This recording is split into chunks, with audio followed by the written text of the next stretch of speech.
All right, we'll go ahead and get started. Welcome, everybody. Thank you for being here. We got a few things to talk about tonight for our committee of the whole meeting. But before we do that, I'll turn it over to Councilman Inslee Feimster for our invocation and pledge. Let us pray. Dear Heavenly Father, you made us. We are amazed at how you take care of us. We know that you made our bodies so that when something happens to them, that most of the time it heals on its own. And we are amazed at how complex you have made us. We confess that we sin each day, and we pray that Jesus' blood will cover our sins. We pray for our government. We pray for our national government. Pray that our president will be able to carry on the duties that he does. We pray for Congress, and we pray for the Supreme Court. Pray that the Supreme Court will make sure that our laws are being obeyed and properly interpreted. We pray for our military wherever they're protecting us. We pray for the police who protect us each day. Father, we ask that you give us wisdom tonight on the items that we discuss, and that ideas that we bring up will be for your glory. We pray this in Jesus' name. Amen. Amen. I pledge allegiance to the flag of the United States of America and to the republic for which it stands, one nation, under God, indivisible, with liberty and justice for all. Thank you, Mr. Feimster. Mr. Wilson, if we could, we'd like to, I think we're going to start with item number 2D, line number 66, road maintenance fees. Yes, sir, Mr. Chairman. Early on last, I think February, March, council had put the road user fee issue into committee. This is something that at that point in time, I think 40 council members wanted to look at and discuss and talk about. I got Mr. Clay Baldwin, our new county engineer here, and Mr. Mike Clark, our roads and bridges director here tonight. They've done some research on the road user fee, and I'm going to kind of turn it over to Clay, unless now.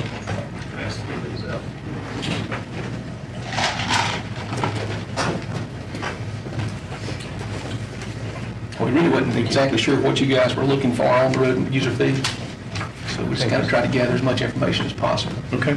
We do have a couple recommendations on the survey itself for you to consider tonight, if possible.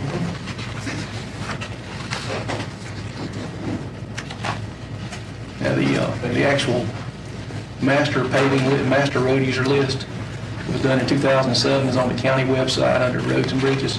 Ken's got it pulled up there now online if you'd like to see any of that. A lot of data, 50-something pages, every county road is listed. Clay, you want to kind of start off with where we are? All right. The background is the previous study was done in 2007, so we're running off data that's 11 years old. If you think back 11 years, think about everything that's changed. The infrastructure, how many cars are on the road, businesses. We have a lot of change. The benefits is, sorry, I'm a little nervous. Don't be nervous. Everything's cool. Yeah. Really, we gathering information to talk about it. Benefits, the survey will provide an inventory and location data of all of our signs. Currently, we don't have any kind of inventory of our signs. Federal guidelines require a sign management system. This requires sign inventory and inspection plan and replacement plan. So that's one of the things that will be given to us through this study. It also provide inventory and location data of all of our guardrail. Currently, the majority of our guardrail is does not meet state or federal specifications. So an accurate inventory will allow us to develop a budget and plan of replacement. And the most important reason we need the survey will be to provide a pavement condition index for our county roads, which would be an updated list of what you see on the screens. Through this data, we can create a pavement management plan, so we don't have to do worst first necessarily, so that in the end result, we can have a life cycle cost for our roads, and end up being a better end result for the taxpayers. We can get a lot more bang for the buck. The recommendation is the county council approve the funding for this pavement condition survey. Currently, CTC has agreed to pay $90,000 towards the survey. And just to give a little bit more data, Greenville County had their last survey done in 2016. Anderson was 2016, and Oconee was 2015. So we're falling a little bit behind. We need to update our data. Total cost estimated of getting all city and county roads is $240,000. That number is very rough. I'm trying to pull together some numbers from a few companies. That's the best we came up with. And total cost for the survey for county roads only would be $180,000. If you flip over to the next page, I'll run through that. This will be the result of our pavement management plan, utilizing competitive maintenance premiums. You see the red line there, that would be a typical lifespan of the road if you just paved the road and left it alone until it needs to be paved again. This is not ideal. It's like if you buy a car, you want to get your oil changed. The last one. If you don't get your oil changed, you buy a car, then maybe 20,000 miles, you're having to buy a new car. You want to do that preventative maintenance. It saves you a lot of money in the long run. And then the next several slides just kind of give you an overview of the type of system we're looking at using to collect our data. It uses cameras, lasers, a lot of very intricate equipment. Give us track data, raveling, rutting, pothole data, give us our lengths and widths.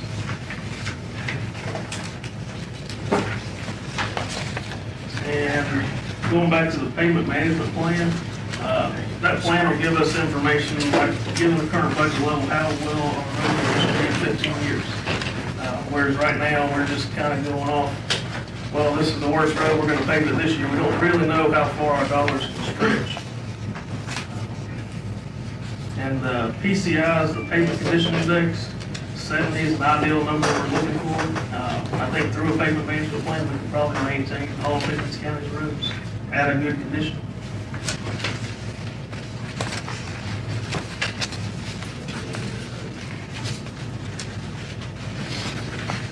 That's about all we got from the pavement condition. Is there any questions on that? On the road use fee, we wasn't really sure what you guys were looking for. I guess everybody here understands we collect $20 per vehicle on your, when you go to renew or register your vehicle. That $20 goes into a pot. It can only be used for the payment of county and city municipal roadways. The question came up last year. I was asked by several council members, how do we split that money up? Trey, you might be able to test this a little better than me. I think this was before my time too. But, currently, the county maintains and manages municipal and county roads with this money right here. They done a survey in 2007. The survey listed the roads from 0 to 100, 0 being the worst, 100 being the best. And what we're doing is basically a worst first situation. You go down that list there, we got $2 million each year. This comes roughly $2 million a year that come in. We start with the lowest number, work our way up to the highest number. The question come up, do we give the municipalities their money back and let them do their own roads, or do we continue as we are?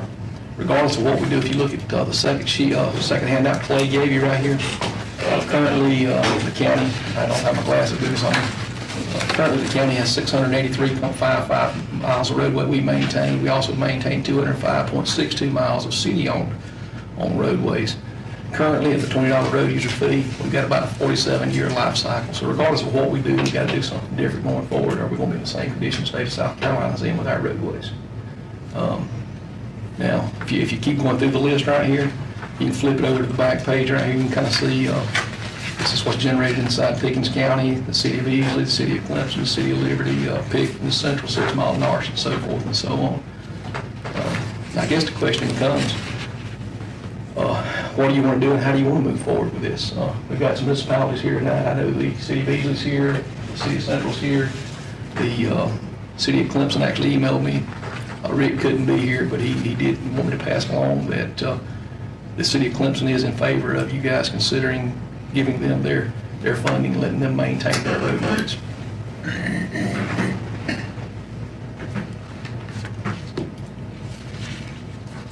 I don't know if Stephen or Phil would like to speak or not, but Well, I've discussed it with my council, and they can't make a decision until y'all do. But I think at minimum, we would like to maintain the roads that the town owns and use the user fee towards that. That would be minimum. I would say we're kind of similar, and that city roads at a minimum, we'd like to be able to control a little better, but I think what it's all going to come down to is what the numbers show, and being able to do that at a reasonable rate, at a reasonable time frame, so we can get a replacement schedule, make sure they're getting paid at a timely manner. I think one of the issues, and Trey and Ansley probably knows this better than me, is what my predecessor advised me is a lot of times in years past, when the city was getting their money, the county would get a phone call from a citizen and they'd say, our road needs to be paved, and the city told us to call you guys. And the cities were receiving that money for the vehicle. Is that not right, Trey? There's been stories about it. I mean, And that's, so, you know, we'd have to have a very clear understanding that that didn't happen anymore. Because if the city's getting the money, they need to pay for the roads, and it don't need to be passed back to the county. And that'd be my only concern there. Because at this point, the road's got to be paved where it's the county or the cities. And I think there's 205 miles of roadway in the cities. I guess my concern is that all the residents of the county use all the roads. You know, so the city residents are also using the county roads, and the county residents are also using the city roads. So there's a lot of overlap. And we start breaking up and saying, well, you collect the fee and take care of your roads, but at the same time, the county people are driving those roads and the city people are driving probably more county roads than city roads, because every time you leave the city, you're on a county road. I guess one of my questions would be, how have we done so far with the program we've had? I know costs have gone way up, and so what we could originally, and they came up with this in 2007, we were looking at like 18 to 20 years. They were figuring every 18, 20 years, just everything would be repaid. And we really never have to go do another survey, because by the time we got to that point, that road was paved. But the costs have gone up so much that now we can't pave enough roads, that now we're pushed way out. And then is it something that we should do a survey every 7 or 8 or 10 years? we do need to do a survey every 5 to 7 years. We talked about this in the past. We talked about road paving.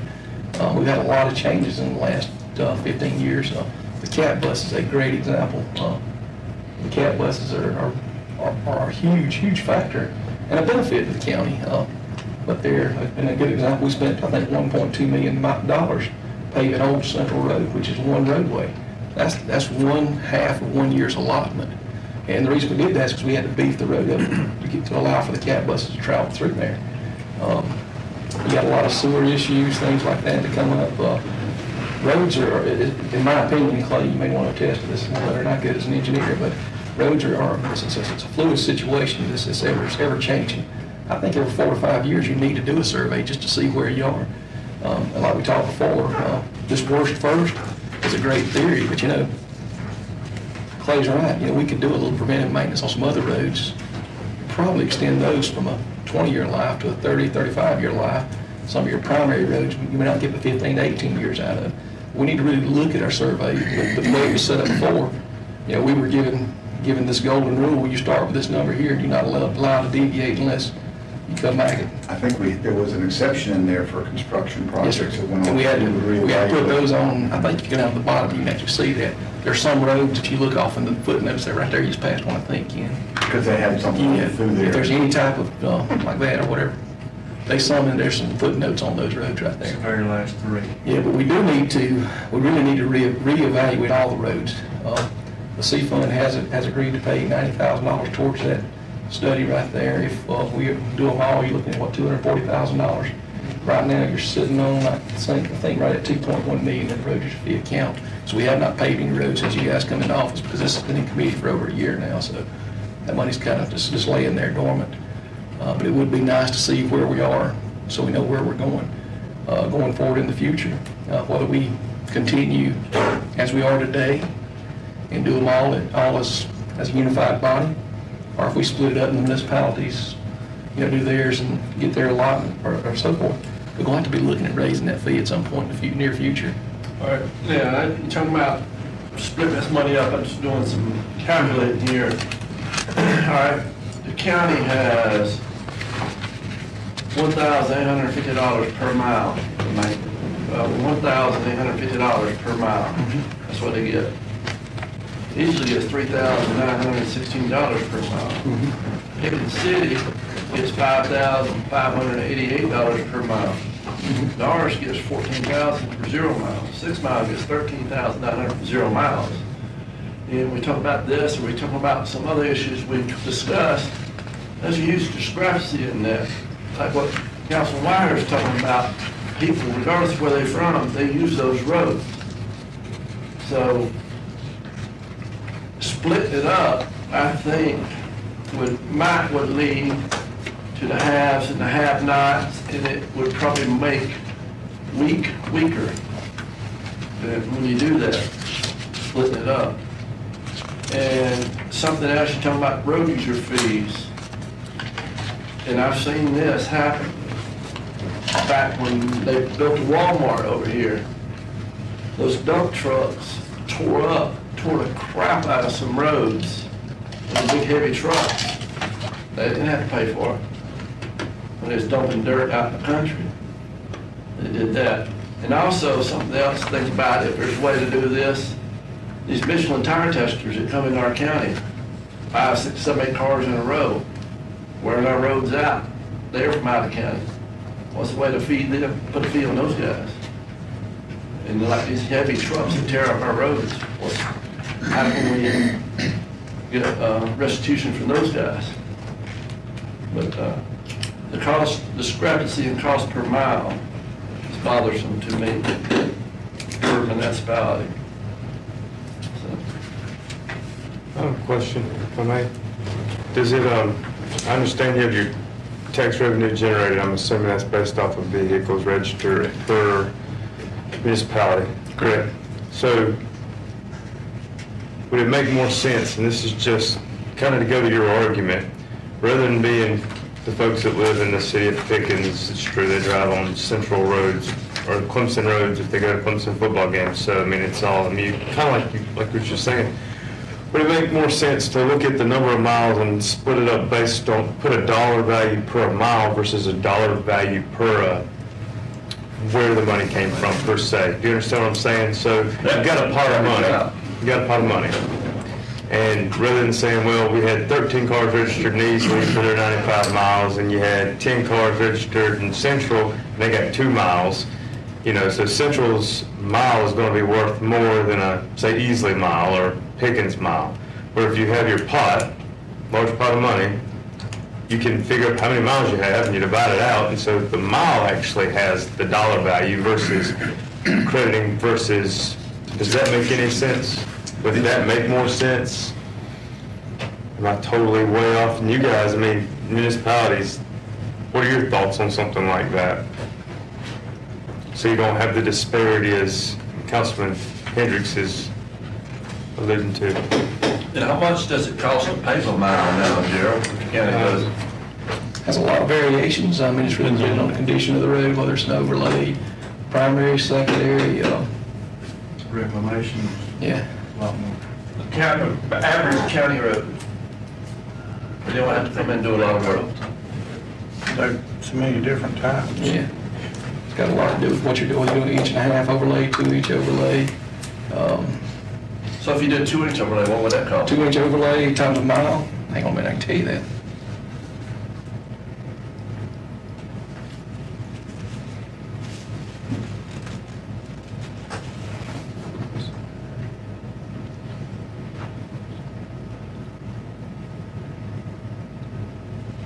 What's the price of asphalt down mine?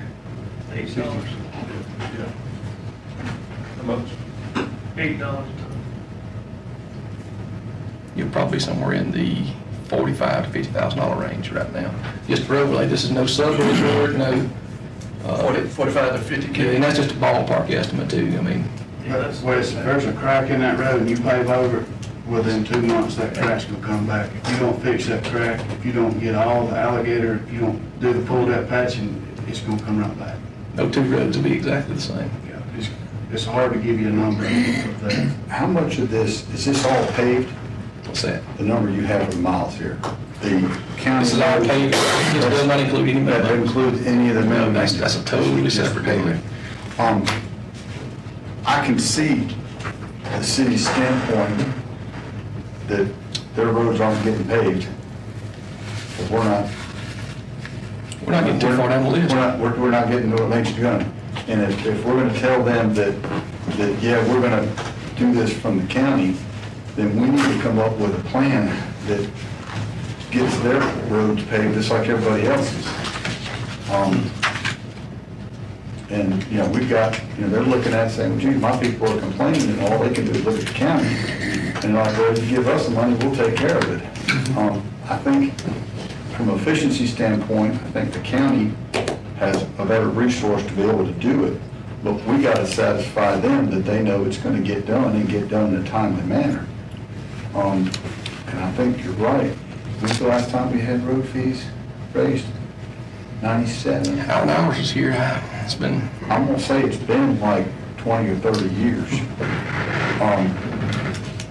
And I think in order to look at what we have to do, you can't have a road life for 47 years. no, we're out where the state is. Yeah, you're gonna be just like that. Now, that new product we had a few years ago that we were testing in Central, you remember that one, Philip? We did a whole, how does that work out? It worked out okay. I mean, sometimes you get what you pay for. You know, it probably extended the life. I don't know if that would fall under more of maintenance, if you did that overlay like you're talking about. Obviously, not every road qualifies for it. Yeah. One of the big things we were looking at is a way to extend the dollars that we get in. And I know we did a test in Central. And have you seen I mean, is it lasted, is it? Yeah, I mean, it did okay. It was probably cheaper than grinding it down to the crush run and doing a 4-inch base. But you probably extended the life of it. Are you familiar with this? You're talking about the road that, in front of, right beside Town Hall? Is that what you're talking about? Yeah. It's hard to tell about that road because Cat Bus runs up and down that thing every 20 minutes. So that may not be a good candidate. Yeah, that's not a good candidate for something like that. Typically, most of your preventative maintenance treatments, they have 5 to 7 years of life. So anything you can do to keep water out of the subgrade, crack seal, a thin lift overlay, a slurry seal. They make some rejuvenators now, I think they're like $65 a square, or 65 cents a square yard. Something real cheap, but it adds life. It keeps your pavements in that good condition. That's why I was going back to the pavement management plan. If we get the study done, and we include all the city's roads, those roads would be included in the plan to keep all roads in good condition. Talking about raising the fees, did Greenville County, they had a lawsuit when they raised their fees, right? Did somebody sue them? Yeah, they raised some fees, but it had something to do with the radio system too, right? Ken? It did, I don't What was remember the it? Something to do with details. what? Something with the radio system too was tied with their fees. I will give it that, I don't remember the details. Clay, him and Mike come by today and talk a little bit about this. Long term, if we can find something that worked for everybody, our best option is to, it's probably not what y'all got from here, I'm sure, but long term, after we've looked at it, and we've been back and forth on this for the last couple of weeks, if there's a way we can make this work as a unified system, I think for everybody, it works better, long term. I think one of the biggest things you run into is when you split out and divvy out the $700,000 is that puts the county operating on 62% of our budget for the majority of the roads, I'd say 80% of roads. So it really puts the county at a disadvantage where it might really help the city, but if we keep it as a whole, I feel like the whole entire system would be better off. And I agree with that statement. The county has 683 miles, and if you split the cost up, what was it, 1.9 mil, divided by the total miles, you're looking at $2,162. But you're talking about y'all splitting it up. Yeah, so this means you got 654 miles with the least amount of money per mile to maintain it, and that means that thing's gonna turn into crap. And I think we got pretty good county roads right now. As I see it, we've got three different issues to try to decide. One is who maintains, which is what you were just speaking to, whether or not to do this survey, whatever assessment, and then determination if we need to do a fee increase, and then that's split between. Do y'all? What's the answer to that? As far as if it's $25 for a car, what do the trucks pay? What does the cat bus pay? Is there an extra cost on that? Cat bus is probably exempt in a government vehicle, if I had to guess. So is there? If those things are really what's tearing up the roads, should they not be paying more? Exactly, because you got some of these trucks, nothing against those big trucks, but. I know. I'm just talking out loud. I don't know the They pay a higher answer. federal rate because of the roads. They pay their fuel tax. That's right, they pay a higher federal rate, and that's the fact of the damage they do. Do you not see them tearing up roads, big trucks? So what percentage of our funds for paving roads come from federal funds? They pay a higher federal rate, That's going to come from federal. I'm sure they pay state roads. so it's still a squat for us here. Yeah. But we gotta pay for what they tear up. Correct. Seems like I remember something in school about 1,000 cars equal one 18-wheeler, 28,000. Really? It's a huge number. That's the amount of damage done. So what do other counties do? They charge? Same thing we're doing. Most of them charge a road user fee. If you look at, on the bottom of the first page, Greenville has a 25, Spartanburg has a 25. And Oconee and Anderson, they just pull their money out of their general fund, but Anderson hasn't paid any roads in 4 years. When I talked to their public works director. Okay. What page, where's it at in our handout? The next slide. Two-page, Your second page at the bottom down there, that tells you what your sister counties are doing as far as the road user fee. We're at 20 currently. On this two-page handout, or the two-page on the front, Flip it up. at the bottom. okay. But it doesn't list, let's see. Okay, gotcha.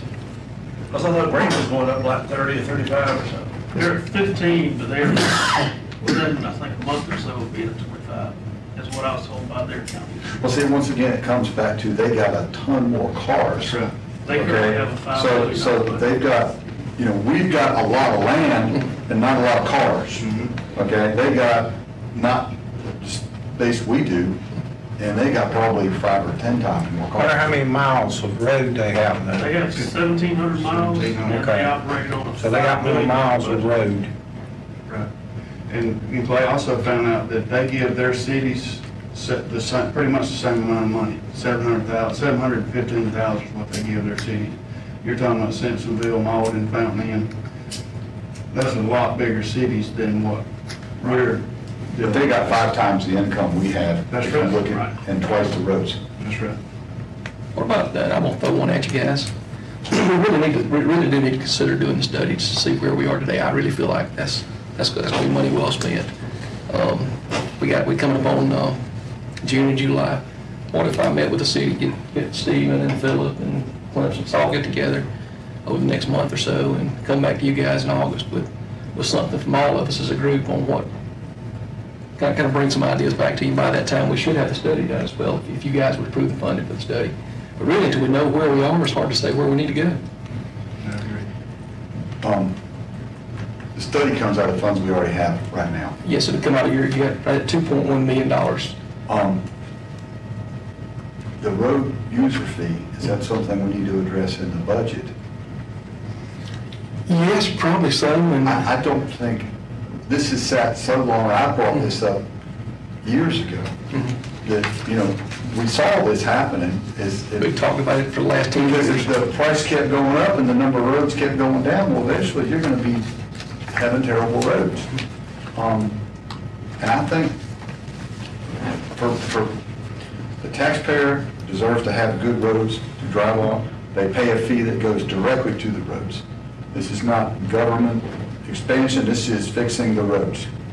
And I think we need to look at it, and because we wait another year, we won't be that much further behind on it.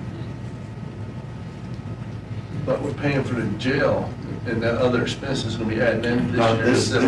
this is a road user fee attached specifically to vehicles. You pay that when you buy your license. It's still coming out of taxpayers' pocket. Exactly. It's still a tax.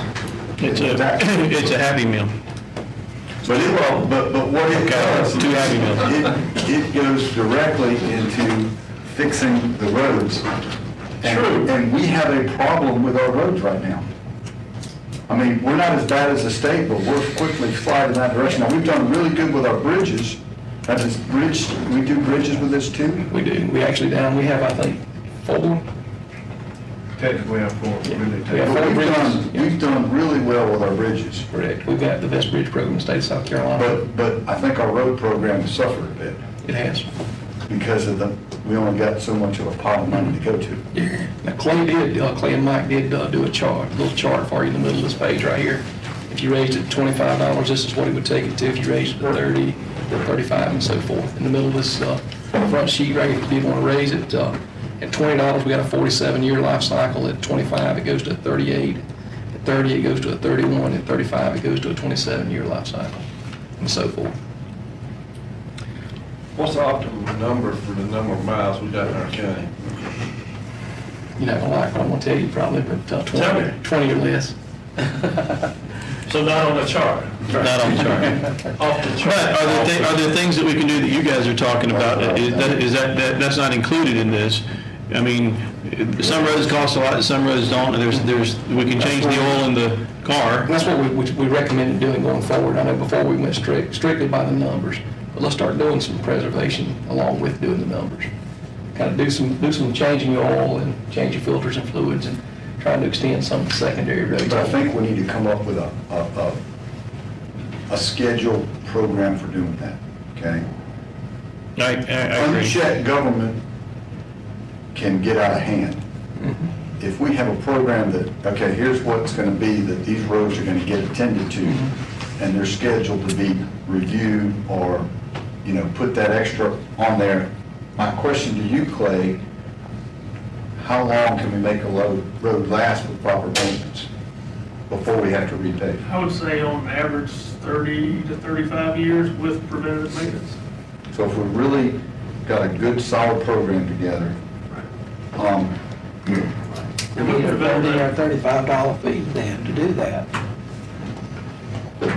Right. Now, if we get. well, $30 fee will get you 31 years, is that's what I'm reading. Right, yeah.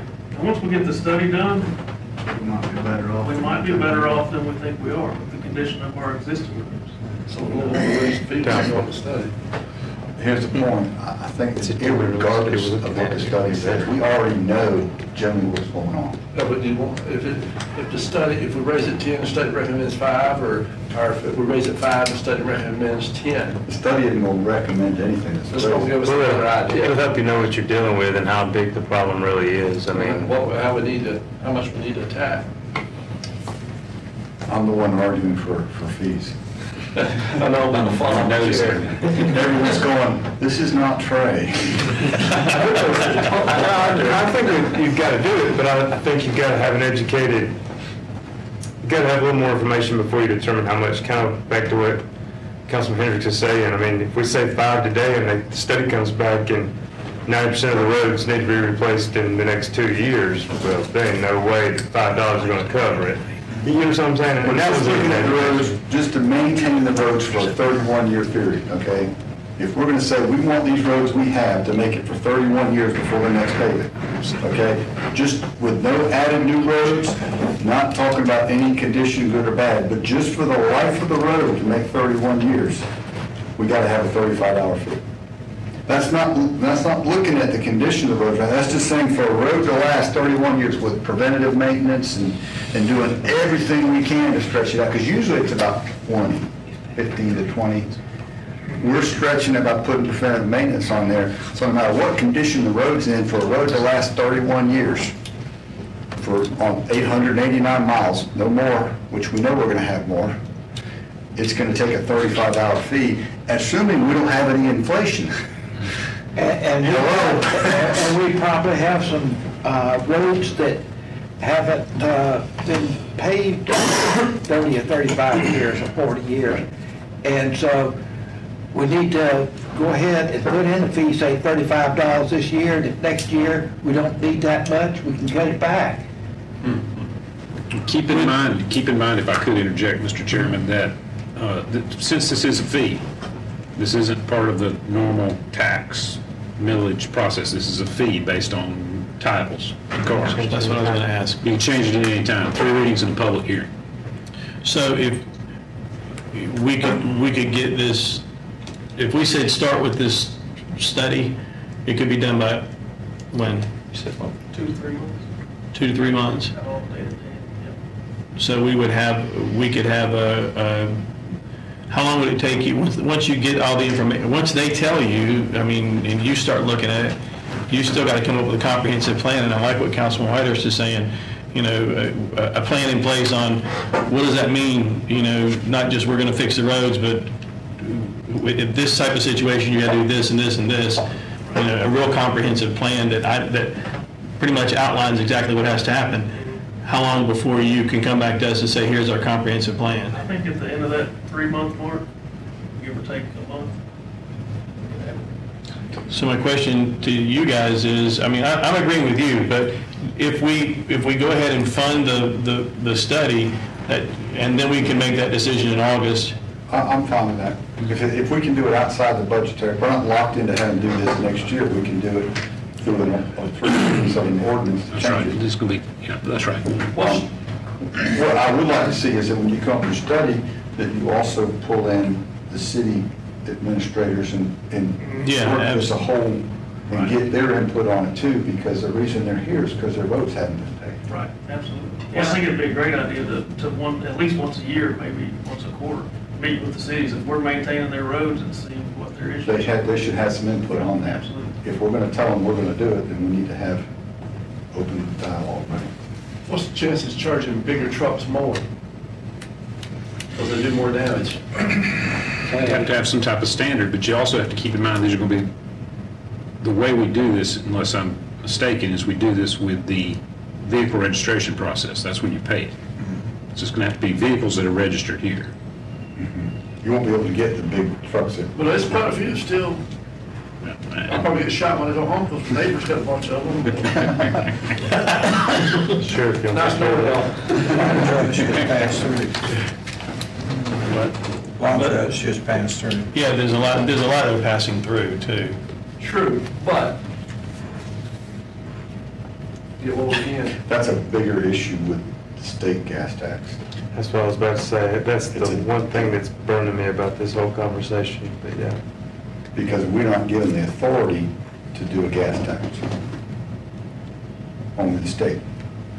And yet, we're kind of in the same position that the cities are in with us. Right. We're paying all this money out and nothing's happening, you know? And so I appreciate where they're coming from, and I don't want to be like the state. Well, we did get some roads paved in Pickens for the first time, in, 40 years? So some state roads. Maybe discuss an election cycle. All right, so for the process of moving this forward, are y'all okay with us making, we need to vote on that in the Motion second, yes.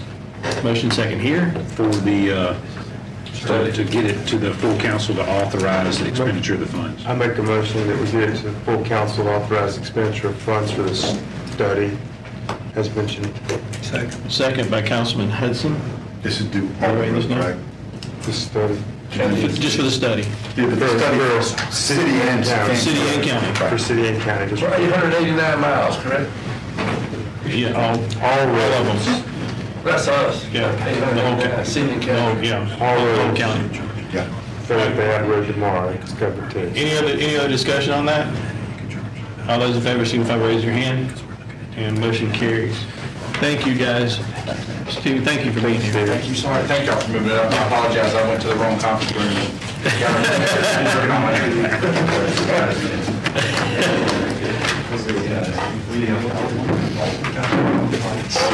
want to go ahead and get Wes on since he's here? Yeah, which one is, he wants executive session.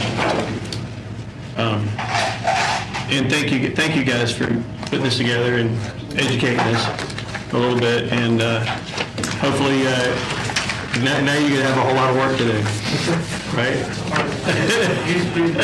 All right, good. Appreciate that. The next thing that, on the item is the Public Transportation Survey Log Number 98. This was put on our log by Councilman Bowers. It sure was. I appreciate you allowing me to bring this up and mention it. For years and years, where this all came about, for years and years, I've seen needs assessments, et cetera, public transportation has always, or lack thereof, has always been mentioned as a need in Pickens County. However, I've never really seen or been able to find evidence or anything that we've actually addressed it other than saying public transportation's a need. We don't have it, we probably need it. I was kind of shocked. I learned that the poverty level in Pickens County, the amount, the fiscal dollar amount, poverty level, and Sheriff, you've heard the statistic as many times as I have. It's higher, like the dollar value is more in Pickens County, and it's purely because we don't have public transportation. The reason I asked to have this put on the committee agenda is between GPATS and ACOG and NACO and the Association of Counties and Office of whatever, XYZ, I feel like certainly there's something out there or some resources available, et cetera, I would like to look at the possibilities of kind of like we're doing a needs assessment on our roadways here, the miles that are on the ground, but what a public transportation system would look like in Pickens County and what it would cost. I'm not asking anyone to say, yeah, let's put in a public transportation system. I'm asking to discuss and thoughts on doing an assessment to even determine if it's feasible, and if so, what it would look like and what it would take to have it happen. One thing I've learned is not all public transportation is CAT buses or GTA buses. That's not, in other areas, that's not even, it could be ride sharing and not Uber, but ride sharing and et cetera. There are so many different faces, if you will, of public transportation. So I guess that's what I'm bringing. That's why I asked for this to be added to the committee log, and so we could discuss this and get you guys' thoughts on that. Have you talked to folks, I know you talk about it every I haven't talked to anybody other than, Because I talked to one of the council members at Clemson back probably a year ago about cat bus and stuff and how that works. And it's, to me, it seemed kind of expensive, because what I was thinking about, if we get a bus to go to Clemson, carry students to Clemson and Tri-County Tech, to have transportation, because so many of them have lottery money to go to school for free, but don't have transportation, so they can't do it. And the cost on that, I can't remember how much it was, but it was 6 figures for their part, up $500,000 or something, I can't remember. But it was kind of expensive to pay for that. But if you found something, that would be awesome, because I know Pickens is left out of the loop. Because we need people with transportation to Easley. We need people with transportation to the Clemson area. And maybe even Liberty because of Masters area. But those areas. And the CAT bus stops at Lowe's. I think it's a CAT bus. So that's, if get people to there, we can get them to Greenville. And they can take care of business over there that they've got to take care of. But And I guess that's really where I'm at, is I don't even want to speculate what a route would look like, or if we're talking routes, or we're talking small vans, or we're talking, I don't even want to speculate on that. I guess, to me, the jumping off point is to, like I said, there are people out there that have done this, and it's funny, I came across some grants. We could buy 2 buses this year, there's grants. We could technically qualify to buy 2 buses this year. I don't know that we need 2 buses, because we've never even done an evaluation on what it should look like, and to even know where to start. And I guess that's where I'm at. What I do, I know that, and Carl and Inslee can both probably attest to this, at both ACOG and GPATS, they have had conversations about transportation and studies. And so I guess what I'd like to do is get you guys to reach out to... We'll talk about ACOG and to forgot his name, Keith, at GPATS, as far as what already exists, because I know I was looking to see if there was anything in this one, but there wasn't, that we could begin to look at, and are there grants, are there things out there that are available that we can tap into without it costing us any money? Mr. Chairman, what we did at Clemson to get the CAT bus started, we went and looked at other college areas that were similar to ours that already had a bus system, and saw how they did it and how they got it set up. And then we had somebody that was good to write grants, and our first buses were bought with grants. Right.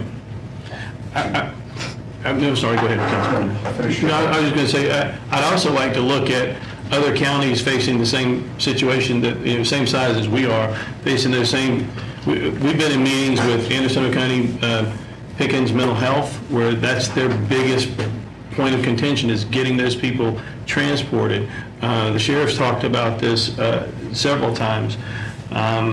Wes, Councilman Hendricks, you've talked about this as far as students and being able to give them access. We do live in a county that is poorer than I think most people would realize. So what are the opportunities that we can find? This begins, I think Councilman Bowers is just beginning the conversation. I think we should be able to reach out to these other organizations that could really help. This has been, I guess, talked about for years. They were talking about high-speed rail and everything I've seen that discussed. You get a grant for your bus, that's not your cost. That's correct. You got a lot of cost involved. Is running the system. Clemson's CAT bus is free to the riders. Okay, they have a very captive audience in the student body, that each student body person pays $75 a semester. I know this for a fact because I paid it, whether you use the bus or not. Okay, so what happens is, in order for a public transportation system to work, you have the non-users covering the cost of the users. Okay, what I would recommend is that you start looking at some other places and see what they've done, and from what I've gathered on it, and I've not done much research on it, I've read a couple of studies, it's not cost effective. In other words, it costs money, so it becomes, you have to, as in Clemson's case, they tax the students. And whether they use the system or not, that's part of their fee, you know? And so in that situation, that's how they get the money to run the operation of it. The buses themselves aren't your expense, it's the operations, the fuel, the employees, the routes. And so I would try to find places that have it and say, how's it worked? Right. What have you had to do? Have you been able to figure out how for it to pay for itself? Because ultimately, it ought to be some way for the user to pay, but like Mr. Bowers saying, you know, we have a poor county. Yeah, we do. that becomes a difficult issue. So now you've got to figure out where to get those funds from. But if people can ride the bus to go to a job who don't have a car, then it will pay for itself eventually. Well, I mean, you'd have to look at what it would take to get those people to those jobs and where those jobs are. If you have a massive BMW plant, you can bring a haul bus in with 50 buses full of people, yeah, that becomes cost effective. But if you've got 2 people at the plant, and then you got 2 people at the plant over here, and 2 people at the plant over here, and 1 person over here, once again, it may not work so well. Well, it all comes down to a quality of life issue. I mean, we're talking about jobs, we're talking about livelihoods, we're talking about education, we're talking about healthcare, medical care, we're talking about buying your groceries, even down to that level, is what we're actually talking about. And before we talk about buses and running a bus company or a bus system or whatever, any of that, before we talk, I guess I'm at the very beginning. I don't even want to get down in the weeds that far. I'm like at the very beginning. And there's somebody out there that can tell us, and I think there's probably some grant money out there to get that person to tell us what it even needs to look like. You know, at the outliers, do we need, I don't know, some kind of little van shuttle like Greenlink does that goes into the smaller communities that can't feed a big bus? Or is that all we need, period? Or do we need to look at what King County in Washington is doing? And, you know, they're the one profitable bus system that I know of, and it's because they sell advertisement out the wazoo to pay for their bus system. You know, so before we even determine we need a bus system or don't need a bus system, I guess I'm still at the very beginning jumping off point of what would it look like, what should it look like, and what would it take? Is kind of where I'm at. I'm not asking anybody to say, yeah, let's spend some money and do this. I just would like to start the conversations because I know that seems slow, and I'm usually against slow, but in this case, I think if we jump in and say, hey, we need a bus system and a bus route, let's make it run through all the municipalities and tie in with CAT and GTA somewhere, we're setting ourselves up for failure because I don't think that's actually what we need. So. There's another thing that will happen too. Some people won't ride bus. I've got relatives who can't drive, but they wouldn't ride the bus. They expect relatives to carry them places. Well, maybe it creates a business opportunity or somebody who, you know, we are your relative, call us. Or Duke Energy could pay for a monorail. There you go. Do it that way. Well, that has to be real. We do a loop around. Yeah. So cool. So you guys are going to start working on that? Yes, sir. And could get back to us at the next committee meeting? Yes, sir. Okay. Anything else on that? Next item is to an employee engagement survey, log number 100. Mr. Bauer. This is me again. Thank you guys for allowing me to talk about this tonight. I know we did big raises and all that about a year and a half ago now, I guess. And money isn't always engagement. You know, throwing money at somebody doesn't always mean they're engaged in their job. And let's be honest, from a business standpoint, you always, and I'm not talking about employee satisfaction, there's a huge difference between employee satisfaction and employee engagement. The satisfied employee, yeah, they're happy for the moment, whatever, and that's just a kind of a screenshot picture. When I look at an engagement survey, I'm looking at the person that has bought into their job, understands their job, they are there, they are Team Pickens County or Team Costner Enterprises or whatever company they're working for today. I would like to look at, there again, I'm not asking to spend any money today or anything like that, but I would like to look at what it would take to do an employee engagement survey. I think some of the feedback that we could get from that would show us some weaknesses in areas that we don't even realize exist. Some simple things that we may need to change or could change that could make a huge difference. It's one of the things that I've done for many years, and I have seen the positives that have come from that, things that we've always did it this way because it's always the way we did it, and it changed because that's what the survey said the employees wanted. What would help them be more? It also gives you a litmus test, if you will, of in reality how happy people are with their job. And it's not satisfaction, but how bought in they are to their job. Because if you get that employee that's bought in, like these guys, you're sitting up there with the, you know, if you're bought into doing what you're doing, and you have faith in your administration, and you have faith that you have the resources and tools to do what you need to do, you're going to do a better job doing your job. If it's a Monday every day of the week, and I don't want to be at work, but it's a paycheck, you're not going to give good services to the customers, and the customers in this case just happen to be the citizens of Pickens County. So I would like to ask you guys to consider us looking at what it would take to do an employee engagement survey, because when we have the number of employees that we do have, you're not some small organization. You are a large employer in Pickens County that affects thousands of lives. I know surveys talking about looking into doing them in a school setting. We use Survey Monkey a lot, and that's free. Actually, that's what I was going to say. Not even in the school. When Time Warner and Charter Communications merged into this one massive company, they still use SurveyMonkey or create their own, I guess, hybrid of that, to where they send out an employee engagement survey. And I agree. What Councilman Bowers is talking about is more than just, are you happy with your job? It gives employees at every level an opportunity to talk about what they do and what they like about it, what they don't like about it.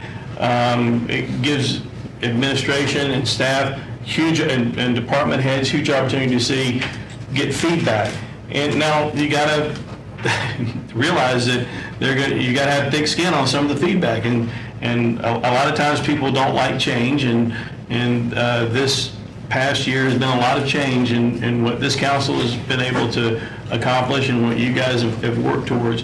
But I believe in, as far as productivity, we want the best and the brightest in every position, and I think we already have that with the people that are with our county. I think this gives them an opportunity, gives them a voice to say, I've got an idea of what if we did this, and now that we can hear that. Yeah, I agree. I don't think it'll cost us anything. No, I agree with ownership and buy-in. I think It's something that our HR person could certainly research I'll do all that tomorrow. look at other. Can I ask Mr. Bowers a question? Yes, sir. I'm assuming you've had experience with this through the hospital? Is this Yeah. where you pull from? Yeah. That you've done employment engagements? Every year. And we usually have a We do it every upper 90% feedback from the employees. So you're basing your experience on having done this to do it here. Then I would say, if he's taken a lot of these surveys, he's familiar how they work, that if you're going to talk to them, that I'll put the monkey on your back and you get involved in helping them figure out some of that stuff, since you've... So I'll be more than happy to, and the big thing about it is making sure the survey has the right kind of data. You're getting the right kind of data points, that it's not a satisfaction survey, that it's a true engagement survey. I did, just for giggles, look at SurveyMonkey does have one. It's pretty good. We use Press Ganey because that's what everything in healthcare is, right? Press Ganey. I'm sure it costs money because it's got healthcare attached to it.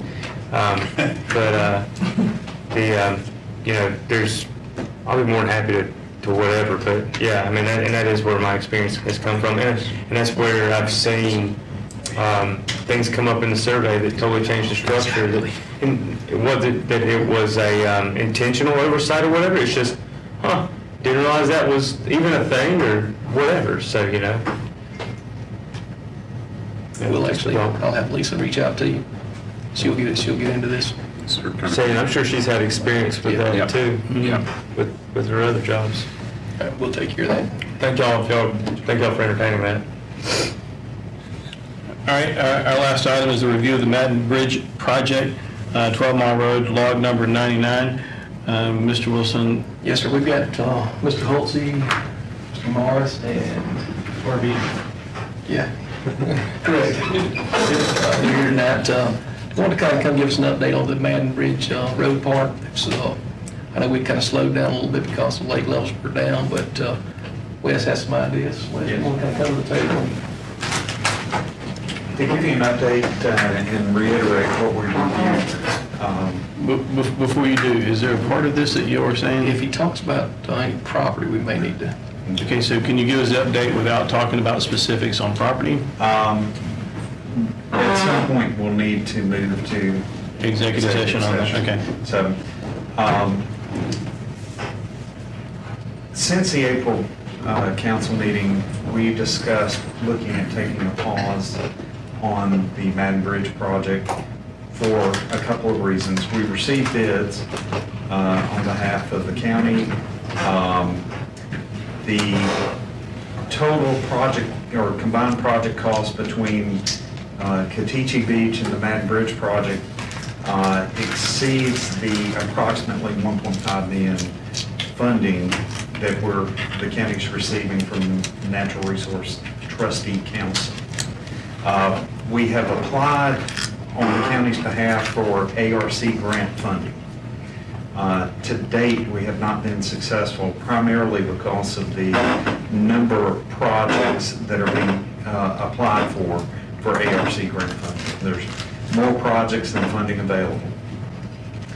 So there are a couple of drivers in taking a pause and evaluating moving forward with the Madden Bridge project. Since we first met with the trustee council, and when I refer to we, that was the former Public Works Committee in May of 2015, of the former council. The 12-mile arm of Lake Hartwell has silted up substantially. And and of course, Councilman Whitehurst sees that arm at the lake a lot more frequently than All us engineers knew that was going to happen.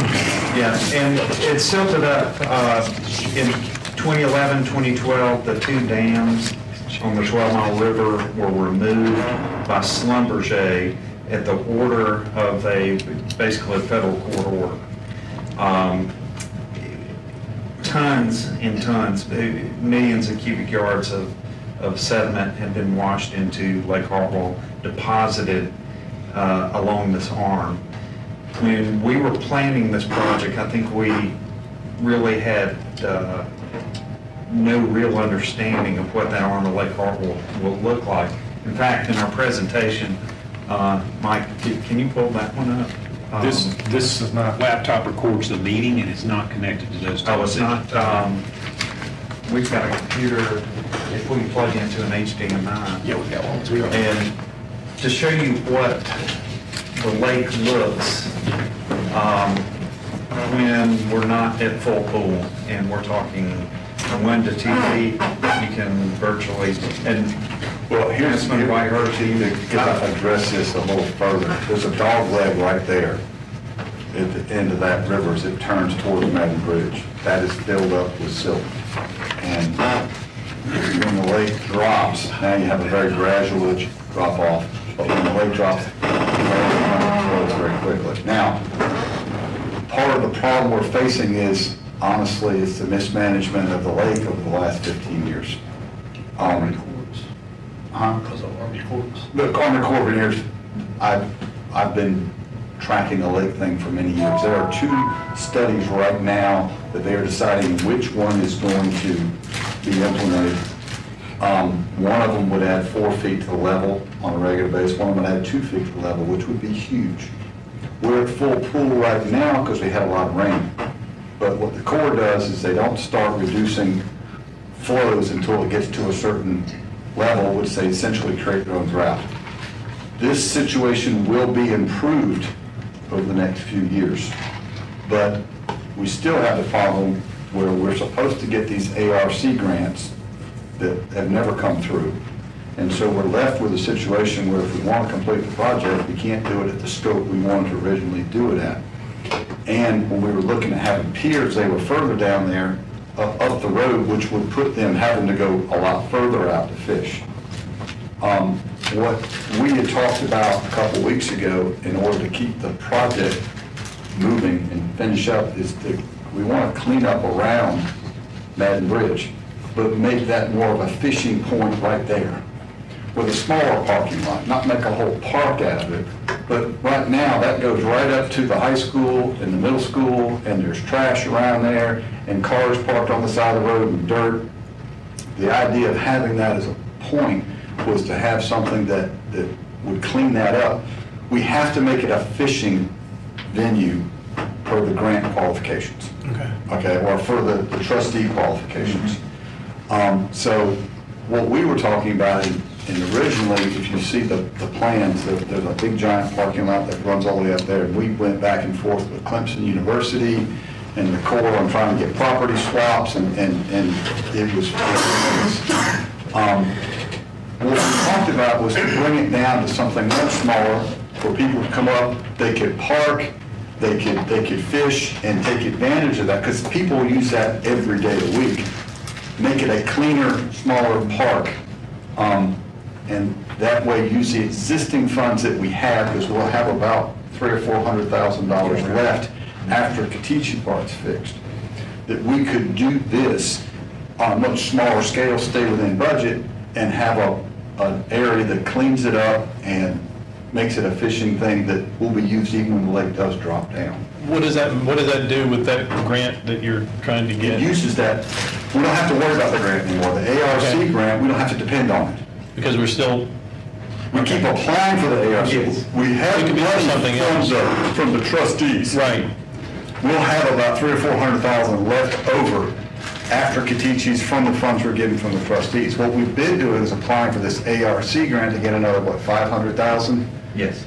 And, you know, we were about to take money out of the general fund to do that, and we actually authorized that, but to his credit, Gerald, when the funding didn't come through, we didn't do it, because we're not gonna that was supposed to be replaced by that grant. Well, that grant's just not getting approved.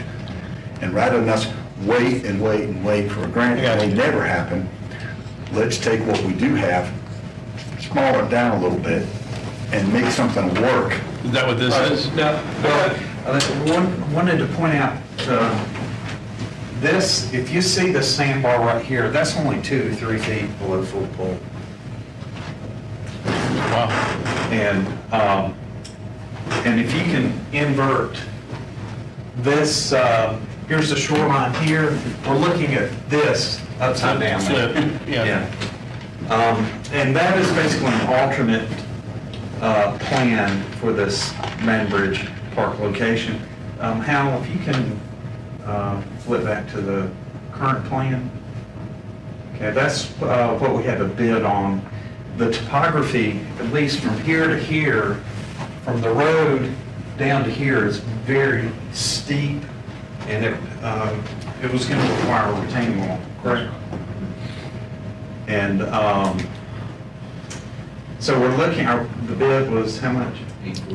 $849, which is actually less than what we anticipated, what we budgeted for. However, that additional funding just has not come in the door today. And this new plan, or alternate plan, I think would satisfy Councilman Whitehurst's concerns, particularly in providing some landscaping, parking, and access. Right, Because people are using it now, but there's nowhere for them to park, or there's a dirt pull Councilman out. White, that's what you're saying? In other words, people are using it now, that area, They're they're just nowhere off the to side of the road, and they got little fires built up, and there's trash on, and every time the lake comes up, trash all floats down. Have them someplace where they can park their car in a real parking place, it's off the road, so it's not a safety hazard. Right. And then have places they can put garbage, maybe a couple of fire escapes. If they want to make a fire, they can make a fire, but it makes it a lot neater, rather than having an eyesore when you come up to the high school. It looks like a small park. You know, I'm talking, 4 or 5 parking places, something like that, with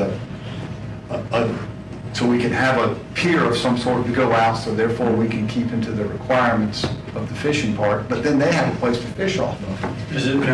The Corps will not allow a pier or out into the lake. It would have to be a floating dock. Right. However,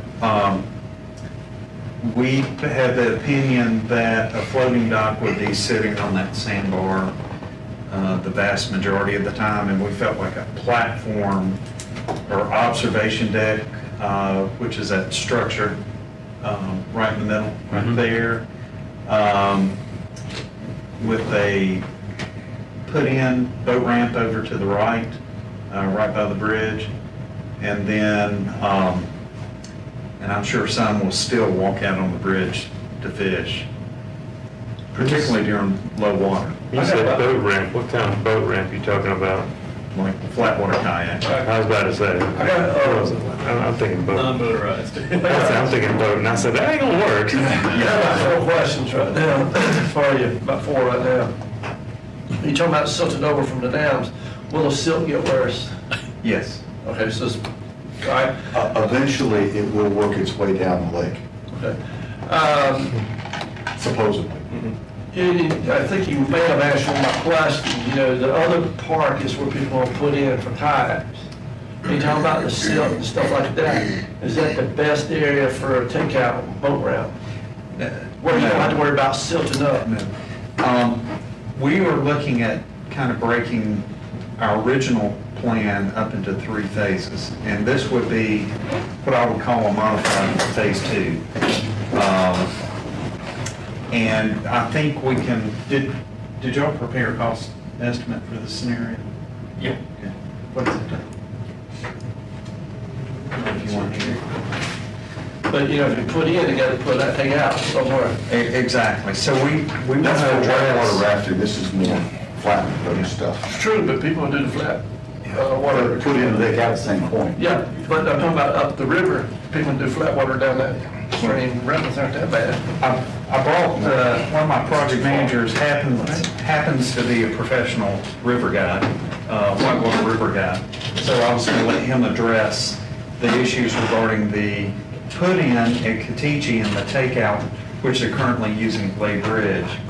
And, but I thought we could present our estimate on 250,000 to 350,000 for this concept, which would fit within the trustee dollars available, plus the $100,000 received from the Duke Water Resources Grant. So there's about 1.6 million total available. But what happens if you get the ARC grant? Are you doing this with possible plans for expansion where you could add on?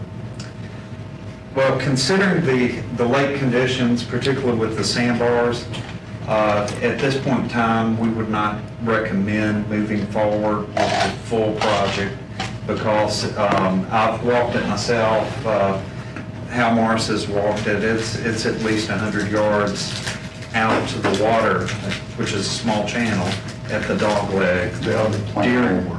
During, you know, if you're 3 to 4 feet below full pool, which is 75 to 80% of the year. If you talk about people taking out Lay Bridge, is that public? Lay Bridge is, and I'll let Steve Aubrey address that.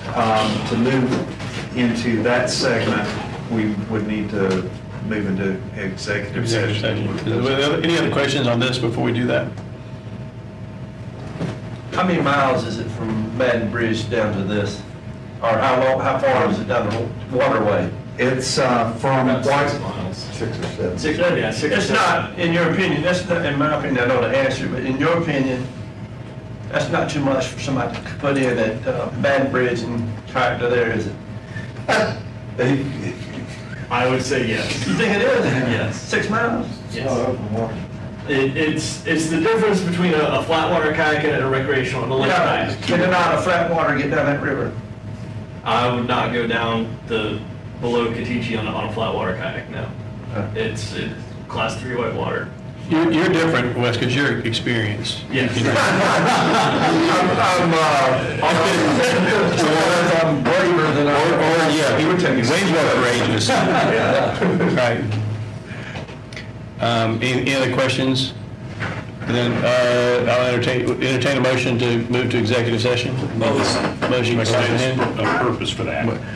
Sorry, specifically to talk about property as it relates to our alternatives. Alternatives design on Madden Bridge Park. Yes. Or things that, I don't want to leave that out. For a takeout. Mile Creek Park. Yeah. That's fine. Okay, motion. Second by Councilman Hudson, second by Councilman Hudson. All those in favor, signify by raising your hand. And we will go into executive session. Let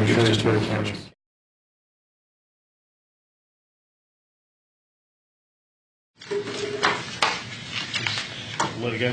Yeah. All right. So call us back into our regular meeting for the committee of the whole. There's only one action item for us to take out of this is a recommendation to the next council meeting to move forward with the alternative plan for Mountain Bridge Road and option. I just had option A, using existing funds. Anything else I need to say on that? Need to get somebody to second that. Okay, there's second by Councilman Teamster. Any discussion? All those in favor signify by raising your hand, and that motion carries. And that brings us to the end of our meeting. Motion to adjourn. Second. Motion by Councilman Ballard, second by Councilman. All those in favor signify by raising your hand. I got one. The summer ends. Motion carries. We are adjourned. I got one from